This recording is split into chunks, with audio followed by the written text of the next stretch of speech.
जय हिंद दोस्तों, सीताराम क्लासेस में आपका स्वागत है। आज इकोनॉमिक्स की हमारी 13वीं क्लास है। आज का हमारा टॉपिक रहेगा कंपनी। ठीक है, कंपनी के बारे में पूरा डिटेल्स जानेंगे, कितने तरह की कंपनी होती है, इसमें कौन कौन से शेयर जारी होते हैं, सभी डिटेल्स बारे में जानेंगे। ठीक है, सभी के बारे में। चलिए शुरू करते हैं। फैक्ट्री, सबसे पहले जानेंगे फैक्ट्री क्या होता है। जहाँ किसी चीज़ का उत्पादन होता है उसे फैक्ट्री कहते हैं।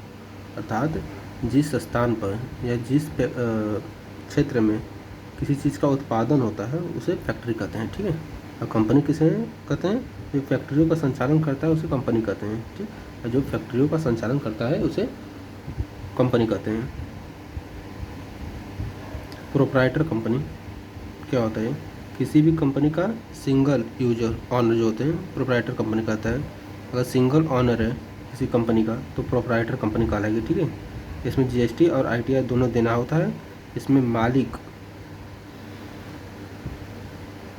मालिक के पैन कार्ड पर ऑपरेट होता है, कंपनी का कोई पैन कार्ड नहीं होता है। ठीक है, इसमें मालिक का पैन कार्ड यूज होता है, कंपनी का कोई पैन कार्ड नहीं होता है। परमानेंट अकाउंट नंबर होता है पैन कार्ड। इनकम टैक्स भरने के लिए पैन कार्ड जरूरत होता है, आधार कार्ड नहीं लगता है। ठीक है, इसे नोट कर लीजिएगा। इनकम टैक्स के लिए पैन कार्ड अनिवार्य है। यह कंपनी को खोलना बहुत आसान होता है। अर्थात प्रोप्राइटर कंपनी जो होती है इसको खोलना सिंगल होता है, वन मैन कंपनी इसे भी कहते हैं। इसको ये 2013 अधिनियम, कंपनी अधिनियम 2013 से लागू हुआ है। ठीक है, तो कंपनी अधिनियम कितना आया देखिए पहले। सबसे पहले कंपनी अधिनियम आया था 1913 में, उसके बाद आया 1956 में। इसी को संशोधन करके वर्तमान में क्या आया 2013 लागू है वर्तमान में। ठीक है, कंपनी अधिनियम 2013 वर्तमान में लागू है। एक प्राइवेट लिमिटेड कंपनी होती है, इसे निजी कंपनी भी कहते हैं। इसमें सीईओ, सीएफओ, सीटीओ, सीएलओ सब होते हैं। ठीक है, इसमें सदस्यों की संख्या जो होती है मिनिमम 2 होती है और मैक्सिमम 200 होती है। मिनिमम 2 सदस्य और मैक्सिमम 200 सदस्य। Private limited company ministry of corporate affairs MCO की वेबसाइट पर लिस्टेड होती हैं। यह कुछ नहीं छुपा सकती हैं। ठीक है, इसका जो दायित्व होता है, प्राइवेट लिमिटेड कंपनी की जो दायित्व होती है सीमित दायित्व होती है, और ये जो अपने शेयर जारी नहीं कर सकते हैं प्राइवेट लिमिटेड कंपनी। ठीक है, अब अगर शेयर जारी करेंगे तो अपने ही परिवार में अपने सदस्य, अपने दोस्तों को ही शेयर, पब्लिक में शेयर जारी नहीं कर सकते हैं प्राइवेट लिमिटेड कंपनी जो होती है। कंपनी में जो होता है एथोराइज्ड सिग्नेचर होता है। एक कंपनी का एक स्वर मुद्रा मोहर भी होता है। ठीक है, इसमें आर्टिकल ऑफ मेमोरेंडम एओएम बनाना अनिवार्य होता है। ठीक है, और एमओयू मेमोरेंडम ऑफ अंडरस्टैंड भी बनाना अनिवार्य होता है। इसमें कंपनी का अलग से पैन कार्ड बनता है। 1% कंपनी में क्या होता था कि जो सदस्य उसका ऑनर था उसका पैन कार्ड यूज होता था, कंपनी का नहीं होता था। लेकिन इसमें प्राइवेट लिमिटेड कंपनी में कंपनी का ही पैन कार्ड यूज होता है। ठीक है, प्राइवेट लिमिटेड कंपनी शेयर नहीं मिलती है, अर्थात ये जो अपने पब्लिक में शेयर इशू नहीं कर सकते हैं। ठीक है, शेष धन डिविडेंड कहलाता है, मतलब अर्थात प्रॉफिट का हिस्सा होता है शेष धन। इसमें जो शेष धन होते हैं प्रॉफिट के साथ शेयर होल्डर में बढ़ जाता है, लाभांश जिसे कहते हैं। ठीक है, इसमें जो शेष धन होता है प्रॉफिट के बाद जो धन बचता है उसे लाभांश कहते हैं, ये शेयर होल्डर में बांट दिया जाता है। तीसरा आता है पब्लिक लिमिटेड कंपनी, या इसे सहकारी कंपनी समिति या सहकारी कंपनी भी कह सकते हैं। यह समिति देयता कंपनी होती है। इस कंपनी के पार्टनर 200 से अधिक हो सकते हैं, अर्थात मिनिमम, इसमें मिनिमम जो सदस्य होती हैं मिनिमम 7 होते हैं, और मैक्सिमम जो होती हैं इस शेयर पर डिपेंड करता है, कितना शेयर आपने अलॉट किया है उतने शेयर के हिसाब से आपका सदस्य संख्या होती है। ठीक है, ये अपना कोई डेटा नहीं छुपा सकती हैं, यह अपने शेयर को बेचती हैं, पब्लिक में अपने शेयर को इशू करने का इसे अधिकार होता है। शेष धन प्रॉफिट जो होता है डिविडेंड शेयर होल्डर में बढ़ जाता है, उसमें भी था इसमें भी है। जो शेयर डिविडेंड होता है, लाभांश जो होता है शेयर होल्डर में बांट दिया जाता है। शेयर कंपनी का हिस्सेदारी होती है, अर्थात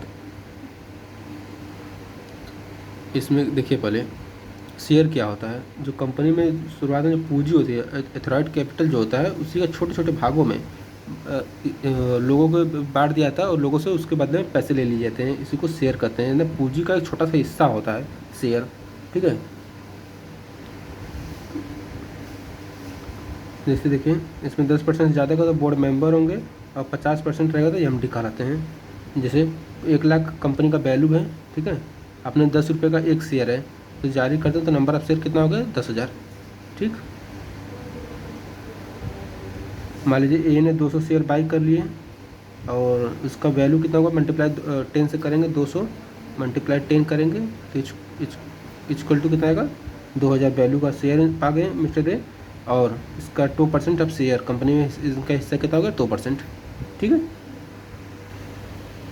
आईपीओ क्या होता है, initial public offer. IPO company लाती है अपने शेयर को बेचने के लिए। ठीक है, अपने शेयर कंपनी सरकारी कंपनी जो होती है अपने शेयर को बेचने के लिए आईपीओ लाती है, जो पब्लिक को ऑफर देती है कि आइए शेयर खरीदिए, बदले में हमें पैसा दीजिए।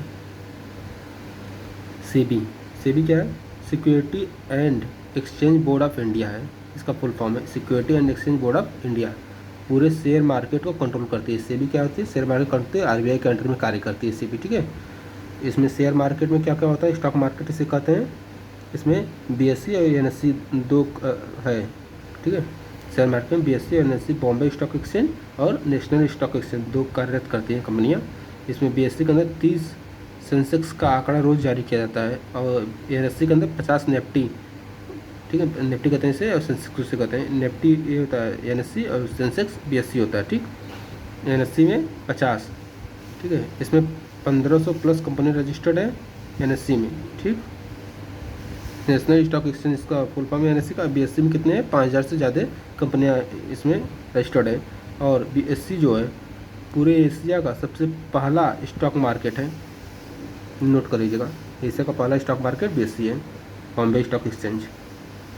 किसी भी कंपनी को आईपीओ लाने के लिए बीएसई एनएसई दोनों में से एक में रजिस्टर्ड होना पड़ता है, पहले उसके बाद आईपीओ लाया सकता है। पहले बीएसई या एनएसई में कोई कंपनी रजिस्टर्ड होगी, उसके बाद आईपीओ जारी कर देकर अपने शेयर को पब्लिक में बेच सकती हैं। ठीक है, शेयर की खरीद बिक्री डीमेट अकाउंट से करते हैं। अगर शेयर कोई भी स्टॉक मार्केट में अगर पैसा लगाना चाहता है, शेयर की खरीद और बिक्री करना चाहता है तो डीमेट अकाउंट से करते हैं।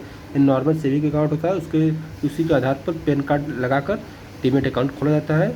डीमेट अकाउंट के माध्यम से ही शेयर को सेल और बाई किया जाता है। ठीक, ब्रोकर के माध्यम से। इससे ब्रोकर कंपनी बहुत सारे एंजल वन है, जियोडा है, इसका मोतीलाल है, कई सारी कंपनियां हैं जो कि शेयर मार्केट में अपना पैसा लगवाती हैं लोगों से और लाभ कमाती हैं, कमीशन। शेयर मार्केट क्या होता है, शेयर मार्केट में पहले देखिए सैटरडे और संडे को हॉलीडे छुट्टी रहती है शेयर मार्केट की, और बाकी दिन ओपन और क्लोज को पता 9:15 पे सुबह ओपन होता है, शाम को 3:30 बजे बंद हो जाता है शेयर मार्केट। ठीक है, जो घटे हुए शेयर को दिखाते हैं उसे मंदड़िया या बियर भालू कहते हैं। जो घटे हुए शेयर को दिखाते हैं उसे मंदड़िया कहते हैं। लॉन्ग टाइम में फ़ायदा देता है। ठीक है, जो घटे हुए मंदड़िया जो होते हैं लॉन्ग टाइम में फ़ायदा देता है, लेकिन जो बढ़े हुए शेयर को दिखाते हैं उसे बुलसाण कहते हैं, तिजड़िया। ठीक, ये तुरंत फ़ायदा दिखाता है। अब देखिए इंटरनेट ट्रेडिंग किसे कहते हैं। इंटरनेट ट्रेडिंग में एक ही ट्रेडिंग दिन में भीतर स्टॉक खरीदने और बेचना शामिल होता है। यह शेयरों के निवेश के लिए नहीं बल्कि स्टॉक इंडेक्स में उतार चढ़ाव को बढ़ावा देकर लाभ पाने के लिए खरीदा जाता है। ठीक, इस प्रकार शेयर के ट्रेडिंग से लाभ कमाने के लिए शेयरों की कीमतों में उतार चढ़ाव पर नज़र रखी जाती है। अर्थात शेयर मार्केट 9:30 बजे से 3:30 बजे, सही 9:15 से 3:30 बजे जो टाइम है शेयर मार्केट सुबह से शाम तक, इसी के अंदर सुबह खरीदेंगे शाम को बेचेंगे। में एक दिन के अंदर ही शेयर को खरीदना और बेचना दोनों कार्य हो जाता है। इंट्राडे ट्रेडिंग का मतलब यही है। ठीक है, इसमें तुरंत लाभ कमाने की इच्छा होती है।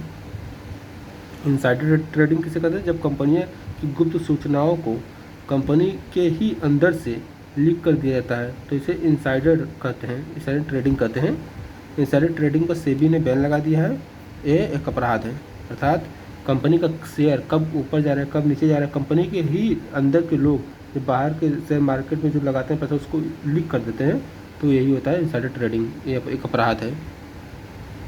म्यूचुअल फंड क्या होता है, आइए जानते हैं।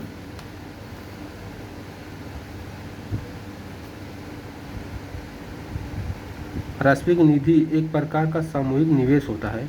निवेशों के समूह मिलकर स्टॉक, अल्पावधि के निवेश या अन्य प्रतिभूतियों में निवेश करते हैं। यूटीआई एएमसी भारत की सबसे पुरानी म्यूचुअल फंड कंपनी है। भारत की सबसे पुरानी म्यूचुअल फंड कंपनी कौन सी है, यूटीआई एएमसी। ठीक, इसमें फंड मैनेजर म्यूचुअल फंड को कंट्रोल करता है। फंड मैनेजर जो होता है म्यूचुअल फंड को कंट्रोल करता है। और एसआईपी क्या होता है? सिस्टमैटिक इन्वेस्टमेंट होता है, प्लान होता है। एसआईपी जो होता है सिस्टमैटिक इन्वेस्टमेंट प्लान होता है।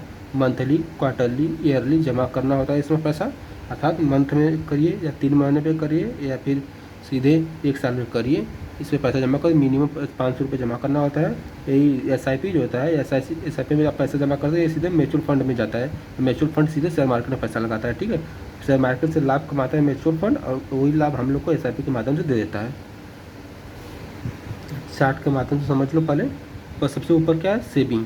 सेबी पे कंट्रोल कौन करता है? आरबीआई नज़र रखती है, ठीक है। सेबी किसको कंट्रोल करता है? बीएसई एनएससी को, Bombay stock exchange, national stock exchange को कंट्रोल करता है, ठीक। और ये जो होते हैं म्यूचुअल फंड को कंट्रोल करती है। बीएसई एनएससी जो होती है म्यूचुअल फंड का कंट्रोल करती है, और म्यूचुअल फंड एसआईपी में के तहत होता है, ठीक है। एसआईपी जो होता है कभी कोई चीट फंड होता है, या फिर चीट फंड भी जो पब्लिक इससे लेती है पैसा, सीधे म्यूचुअल फंड में पैसा लगा देती हैं, ठीक। एसआईपी बैंक के जरिए होता है। म्यूचुअल फंड फंड मैनेजर को कंट्रोल करता है। एसआईपी कौन कंट्रोल करता है? बैंक। और म्यूचुअल फंड को फंड मैनेजर। और जो बीएससी एनएससी है शेयर मार्केट, एंजल, जोड़दा जो होती है ब्रोकिंग कंपनी होती है, ये सब इस पर पैसा लगाती हैं, ठीक, सीधे कंपनी को। उसमें एक दिन में 24 या फिर लंबे समय में शेयर को खरीदना बेचना होता रहता है। सरकारी कंपनी को 3 भागों में या 3 रत्नों में बांटा गया है। सरकारी कंपनी को, सरकारी कंपनी किसे कहते हैं? जिस कंपनी का 51% से ज़्यादा इस अंशों में हिस्सेदारी सरकार की होती है, कितनी सरकार, राज्य सरकार, स्थानीय सरकार, सरकार की होती है, उसको सरकारी कंपनी मान लिया जाता है, ठीक। अब 3 भागों कैसे रत्न बांटे? पहले महारत्न कंपनी, उसके बाद नवरत्न कंपनी, उसके बाद मिनी रत्न कंपनी। पहले महारत्न कंपनी को जान लेते हैं। इसमें क्या है? कंपनी विदेश में भी व्यापार करती है। महारत्न कंपनी जो है देश में भी व्यापार करती है और विदेश में भी व्यापार करती है। कंपनी 3 साल में कम से कम 25,000 करोड़ का व्यापार की हो टर्नओवर, अर्थात कोई भी कंपनी है 3 साल में इसका औसतन 25,000 करोड़ का टर्नओवर होना चाहिए। तो लेन देन जो होती है वो 25,000 करोड़ का औसतन होना चाहिए 3 साल का। और नेट वर्थ कितना होना चाहिए? 15,000 करोड़ का होना चाहिए 3 साल का, ठीक है। नेट वर्थ कितना होना चाहिए? 15,000 करोड़। 3 साल का औसतन 5,000 करोड़ प्रॉफिट होना चाहिए। और लाभ कितना होना चाहिए? औसतन 3 साल का 5,000। अगर ये सब बातें हैं किसी कंपनी में तो महारत्न कंपनी आती है। इसके अंतर्गत 11 कंपनियों को लिया गया है। कौन कौन से? SAIL सेल, BHEL भेल, एंड GAIL गेल, ठीक है। 3 सेल, भेल, गेल 3 कंपनियाँ हो गई। उसका BPCL, ठीक। फिर इसके बाद HPCL, फिर IOCL, फिर CIL, उसके बाद NTPC है, ONGC है, फिर PFC है, PGCIL है, ठीक है। ये सब सारी 11 कंपनियाँ जो कि महारत्न कंपनियों के अंतर्गत आती है। जिसका कौन कौन सी खासियत है? पहली खासियत है कि इसका टर्नओवर 3 साल का कितना होना चाहिए? 25,000 करोड़ से ज़्यादा। उसका नेटवर्थ कितना होना चाहिए? 15,000 करोड़ से ज़्यादा होना चाहिए। और 3 साल का औसतन प्रॉफिट कितना होना चाहिए? 5,000 करोड़, ठीक है। उसका नवरत्न कंपनियाँ होती हैं, इससे छोटी कंपनी होती हैं, ठीक है। इसमें 13 कंपनियों को शामिल किया गया है। और उसका मेरी कंपनी, इसमें कई सारी कंपनियों को शामिल किया गया है। अभी MSME क्या होती है? MSME क्या होती है? मीडियम स्मॉल माइक्रो इंटरप्राइजेस, इसका फुल फॉर्म है medium small micro enterprises. Bharat में 60% उद्योग MSME पर रजिस्टर्ड होते हैं, ठीक। वर्तमान में 60% उद्योग जो MSME में रजिस्टर्ड हैं। फर्म 3 दुकानों या उद्योग का रजिस्ट्रेशन होता है, ठीक। नोट डाल के लिख लीजिएगा। सूक्ष्म और लघु माध्यम उद्योग एवं विज्ञान और प्रौद्योगिकी मंत्री श्री ओम प्रकाश सकलेचा है, ठीक। ओम प्रकाश सकलेचा जो इस समय है वो सूक्ष्म लघु मध्यम उद्योग और विज्ञान और प्रौद्योगिकी मंत्री हैं, ठीक, 2023 में। नोट कर लीजिएगा इसको। हम देख लेते हैं कंट्रोल किस पे कौन करती है। भारी उद्योग मंत्रालय, हैवी मिनिस्ट्री, इंडस्ट्रियल मिनिस्ट्री कौन होता है? PSU, पब्लिक सेक्टर अंडरटेकिंग होती है, ठीक है। RBI जो बैंकिंग पे कंट्रोल करती है। सेबी जो होती है शेयर वाली कंपनी जितनी भी होती है उस पर सेबी कंट्रोल करती है। और मिनिस्ट्री ऑफ कॉर्पोरेट अफेयर जो होती है प्राइवेट लिमिटेड या पब्लिक लिमिटेड वाली कंपनी को कंट्रोल करती है। और MSME जो होती है छोटे उद्योगों को कंट्रोल करती है, ठीक। नोट कर लीजिएगा। RBI बैंकिंग को कंट्रोल करती है। सेबी जो है जितनी भी शेयर वाली कंपनी है सबको सेबी कंट्रोल करती है, सहकारी कंपनियों को। इसके बाद पब्लिक कंपनी कहते हैं, सहकारी कंपनी कर दीजिए उसे। मिनिस्ट्री ऑफ कॉर्पोरेट अफेयर्स जो होती है प्राइवेट लिमिटेड या पब्लिक लिमिटेड वाली कंपनी को कंट्रोल करती है, और एमएसएमई जो होते हैं छोटे उद्योग को कंट्रोल करती है, ठीक है। और इस सब को सेंट्रल गवर्नमेंट कंट्रोल करता है। और सब किस में आते हैं? सेंट्रल गवर्नमेंट में आती है। स्टेट गवर्नमेंट के अंतर्गत कौन सी थी? फॉर्म 3 वाली कंपनी, जितनी भी फॉर्म 3 के अंतर्गत कंपनियां हैं सबको स्टेट गवर्नमेंट कंट्रोल करती है, ठीक। एक वर्तमान में आया है HUF कंपनी, ठीक। एक इसे भी कंपनी है जिसमें सदस्यों की जो दायित्व होता है सीमित होता है, लेकिन जो कर्ता का दायित्व होता है असीमित होता है। इसके अंतर्गत इसमें नाबालिग को भी सदस्य मान लिया जाता है, लेकिन और बाकी जितनी भी कंपनी है उसमें नाबालिग को सदस्य नहीं बनाया नहीं जा सकता, कि बनाया जा सकता है, लेकिन वो सिर्फ लाभ में हिस्सा लेगा, हानि में हिस्सा उसका कोई रिकॉर्ड नहीं देख सकता नाबालिग में, ठीक है। लेकिन इसमें HUF जो होती है, इसमें जैसे मान लीजिए इंडिया की कोई फैमिली है, ठीक है, वो व्यापार अपने में शुरू करना चाहती है तो ये HUF कंपनी के अंतर्गत आएंगी, ठीक। इसमें मनुष्य पैदा होगा, जब भी आदमी या लड़का कोई बच्चा पैदा होता है वो इस कंपनी का सदस्य बन जाता है तुरंत, ठीक। पैदा होते ही सदस्यता ग्रहण मिल जाती है। अब हम जान लेते हैं मनी और करेंसी में अंतर क्या है, ठीक है।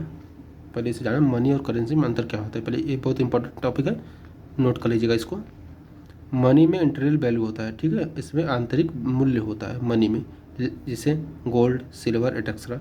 और करेंसी का लिमिटेड वैल्यू होता है, सीमित मूल्य होता है, ठीक है, जिसे एग्जांपल में नोट। मनी कंट्रोल नहीं होता है, लेकिन करेंसी कंट्रोल होता है, ठीक। मनी को कंट्रोल नहीं कर सकते लेकिन करेंसी को कंट्रोल कर सकते हैं, ठीक। मनी सिक्योर होता है जबकि करेंसी सिक्योर नहीं होता है, इसलिए करेंसी सिक्योर नहीं होता है, मनी सिक्योर होता है। नेक्स्ट, सबसे पहला बिटकॉइन जैसे क्रिप्टो करेंसी के अंतर्गत आता है बिटकॉइन, जो होती है बिटकॉइन किसने बनाया था? संतोषी निकामोटो जो थे उन्होंने बिटकॉइन का आविष्कार किया था, मतलब बिटकॉइन लाए थे। ये क्रिप्टो करेंसी के अंतर्गत आता है बिटकॉइन, ठीक। विदेशों से पैसा मंगवाने के लिए स्विफ्ट कोड चाहिए और भारत में IFSC कोड, अर्थात अगर आप विदेश से पैसा मंगवा रहे हैं तो उसे स्विफ्ट कोड के जरिए ही पैसा आता है, लेकिन भारत में से अगर एक स्थान से दूसरे बैंक में पैसा भेजना है तो IFSC कोड चाहिए, ठीक। हर एक बैंक का एक अपना IFSC कोड होता है, ठीक। क्रिप्टो करेंसी के कंट्रोल माइनर के हाथ में होता है। क्रिप्टो करेंसी का जो कंट्रोल होता है माइनर के हाथ में होता है। क्रिप्टो करेंसी जो है लीगल टेंडर नहीं है, लेकिन रुपीस लीगल टेंडर होता है। भारत का जो रुपया है वो लीगल टेंडर है, लेकिन क्रिप्टो करेंसी लीगल टेंडर नहीं है, अर्थात केंद्रीकृत नहीं है, ठीक है। नोट कर लीजिएगा इसको, मनी और करेंसी में क्या क्या अंतर है। अब WTO वर्ल्ड ट्रेड ऑर्गेनाइजेशन जो 1995 में गेट के स्थान पे आया था, इसके अंतर्गत कुछ वर्ड है उसको हम जानते हैं। पहले टेरिफ, सब्सिडी, डंपिंग, ये सब क्या होते हैं, ठीक है। IPR, बौद्धिक संपदा, ये सब क्या होते हैं, अब इसके बारे में थोड़ा सा जान लेते हैं हम लोग। टेरिफ, सबसे पहले टेरिफ क्या होता है? जब विदेशी वस्तुओं पर टैक्स लगाकर महंगा करते हैं तो उसे टेरिफ करते हैं, अर्थात आयात जब हम लोग वस्तुएं करती हैं तो उस पर टैक्स लगाते हैं, ठीक है, वही टैक्स क्या कहलाता है? टेरिफ कहलाता है, आयात पर लगता है। नोट कर लीजिए इसको, टेरिफ किस पर लगता है? आयातित वस्तु पर लगता है। और सब्सिडी किसे कहते हैं? सरकार द्वारा लोगों या व्यवसायों को उनकी प्रतिस्पर्धात्मक बढ़ाना या उन्हें अधिक सम्मानजनक जीवन जीने में सक्षम बनाने के लिए प्रदान किए जाने वाला प्रोत्साहन, ठीक है, का एक रूप होता है। सस्ता हो जाता है, सस्ता हो जाता है, अर्थात सरकारें जो क्या करती है अपने घरेलू उत्पाद को बढ़ावा देने के लिए उनमें कुछ छूट दे देती हैं, ठीक है, उनकी लागत मूल्य पे अंकित मूल्य पे कुछ छूट दे देती हैं, उसे ही सब्सिडी कहते हैं, ठीक। नोट हो गया पॉइंट। सब्सिडी क्या कौन देता है? अपने देश की ही सरकार अपने ही देश के वस्तु जो पदार्थ घरेलू वस्तुओं को सस्ता करने उनको बढ़ावा देने के लिए, प्रतिस्पर्धात्मक बनाने के लिए उस पर उनको कुछ छूट देती हैं, उसी को सब्सिडी कहते हैं। और डंपिंग किसे कहते हैं? किसी देश के निर्माता द्वारा उत्पाद को या तो इसकी घरेलू कीमत से नीचे या उत्पादन लागत से कम कीमत पर किसी दूसरे देश में निर्यात करने को कहते हैं। अर्थात कोई भी घरेलू वस्तु है उसको जितने में उसका लागत मूल्य है या फिर अंकित मूल्य है उससे कम दाम पर किसी अन्य देश में ले जाकर इकट्ठा दे देना या निर्यात कर देना ही डंपिंग कहलाता है, ठीक। सस्ते दाम में किसी अन्य देश को अपने देश की वस्तु को किसी अन्य देश में निर्यात करना ही सस्ते दाम पे डंपिंग कहलाता है, ठीक है, समझ में आया सबको। अब ITR क्या होता है? बौद्धिक संपदा, ठीक है। इंटेलेक्चुअल प्रॉपर्टी राइट्स क्या होते हैं? किसी व्यक्ति या संस्थान द्वारा सृजित कोई संगीत, साहित्यिक कृति, कला, खोज, प्रतीक, नाम, चिन्ह, डिजाइन, कॉपीराइट, ट्रेडमार्क, पेटेंट आदि को कहते हैं।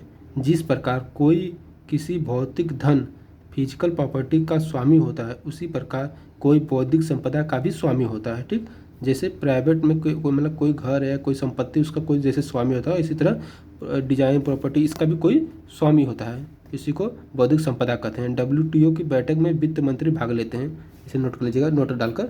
WTO की जो बैठक होती है उसमें वित्त मंत्री भाग लेते हैं और RBI के गवर्नर भी साथ में रहते हैं। ठीक है। अब पेटेंट क्या होता है? पेटेंट 20 साल के लिए होता है, ये नए खोज, नए वस्तु पर लिया जाता है पेटेंट। और कॉपीराइट 50 साल के लिए होता है। ट्रेडमार्क लाइफ टाइम के लिए होता है, कोई लोगो या कंपनी का कोई चिन्ह हो गया, इस पर ट्रेडमार्क लिया जाता है। ठीक,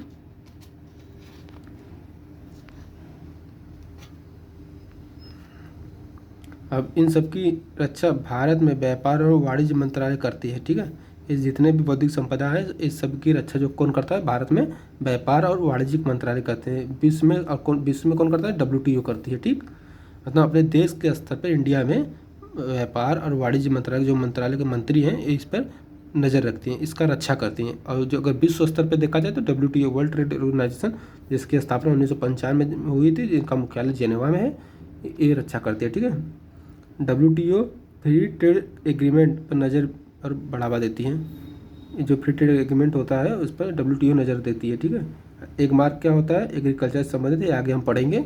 ठीक है, चलिए ठीक है।